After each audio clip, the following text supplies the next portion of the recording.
இன்றைக்கி சூப்பராக ஒரு லஞ்ச் காம்போ செய்யலாம்.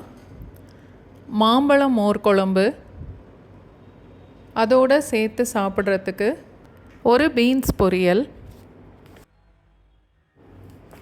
இந்த 2 ரெசிப்பியும் எப்படி ஈஸியாக செய்கிறதுன்னு இன்றைக்கி பார்க்கலாம்.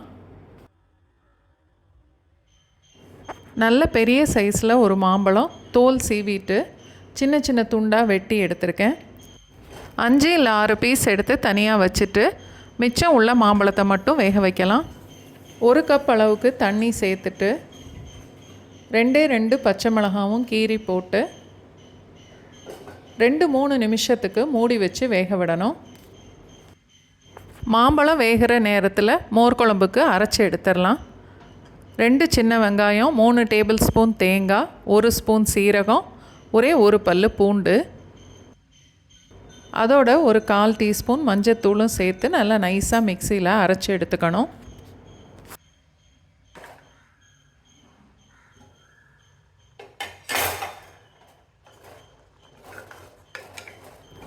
மாம்பழம் கொஞ்சம் வெந்திருக்கும். இப்போ அதோட நம்ம அரைச்சி வச்சுருந்த தேங்காய் மசாலா சேர்த்துட்டு ஒரு 1/2 கப் அளவுக்கு தண்ணியும் சேர்த்து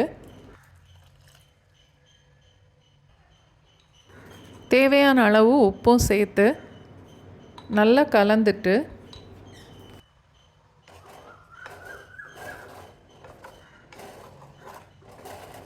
இன்னும் ஒரு 2-3 நிமிஷத்துக்கு மூடி போட்டு கொதிக்க வைக்கலாம்.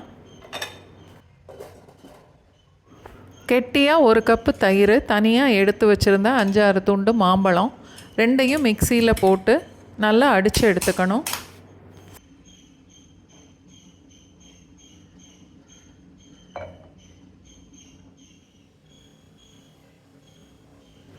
மாம்பழம், அரைச்ச தேங்காய் எல்லாம் சேர்ந்து 2-3 நிமிஷம் வரைக்கும் கொதிச்சிருக்கு. இப்போது மாம்பழம் நல்லா வெந்திருக்கும். அடுப்பை ஆஃப் பண்ணிவிட்டு மிக்சியில் அடித்து வச்சுருந்த தயிரும் மாம்பழமும் இப்போ சேர்த்துடலாம்.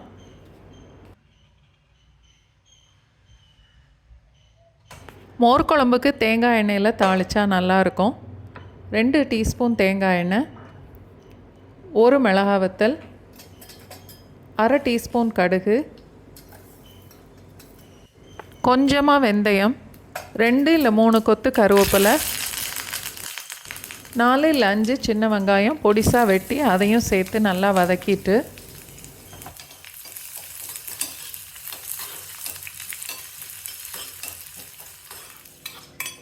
வெங்காயம் நல்லா செவந்ததுக்கப்புறம் மோர் குழம்போடு சேர்த்துடலாம். இந்த மோர் குழம்பு செய்யும்போது நல்ல பழுத்த மாம்பழமாக எடுத்து தான் செய்யணும். கொஞ்சம் கூட புளிப்பே இருக்கக்கூடாது. அப்போ தான் இந்த மோர் குழம்பு ரொம்ப நல்லாயிருக்கும். கண்டிப்பாக நீங்களும் ஒரு நாள் ட்ரை பண்ணி பாருங்கள். பீன்ஸ் பொரியல் செய்கிறதுக்கு 2 டேபிள் ஸ்பூன் பாசிப்பருப்பு ஒரு 15-20 நிமிஷம் ஊற வச்சு எடுத்திருக்கேன். வேக வைக்கிறதுக்கு பாசிப்பருப்பு முங்குற அளவு தண்ணி இருந்தால் போதும். அந்த கிண்ணத்தோடையே குக்கரில் வச்சுட்டு பொடிசாக வெட்டின பீன்ஸ் 1 கப் அளவுக்கு அதையும் பருப்போடவே சேர்த்துட்டு குக்கரில் 2 விசில் வச்சா போதும். அடுப்பை ஆஃப் பண்ணிடலாம்.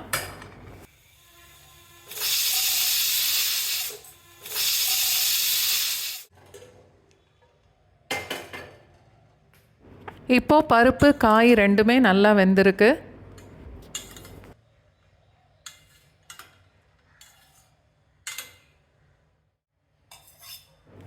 பொரியல் தாளிக்கிறதுக்கு 2 டீஸ்பூன் அளவுக்கு எண்ணெய்,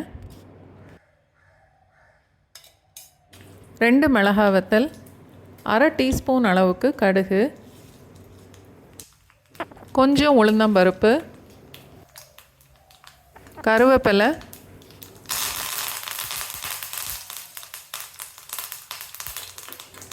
வேக வச்ச பீன்ஸையும் பருப்பையும் இப்போ இதோட சேர்த்துடலாம். ஒரு 1/4 கப் அளவுக்கு தண்ணியும் சேர்த்துட்டு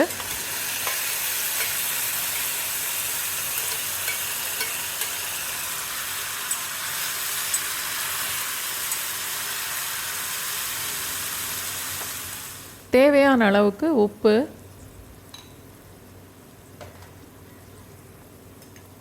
3 டேபிள் ஸ்பூன் அளவுக்கு தேங்காய்,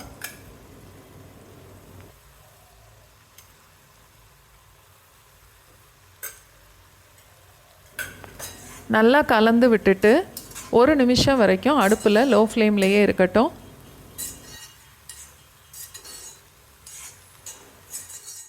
உப்பு, தேங்காய் எல்லாம் காயோடு நல்லா சேர்ந்து வந்ததுக்கப்புறம் அடுப்பை ஆஃப் பண்ணிடலாம்.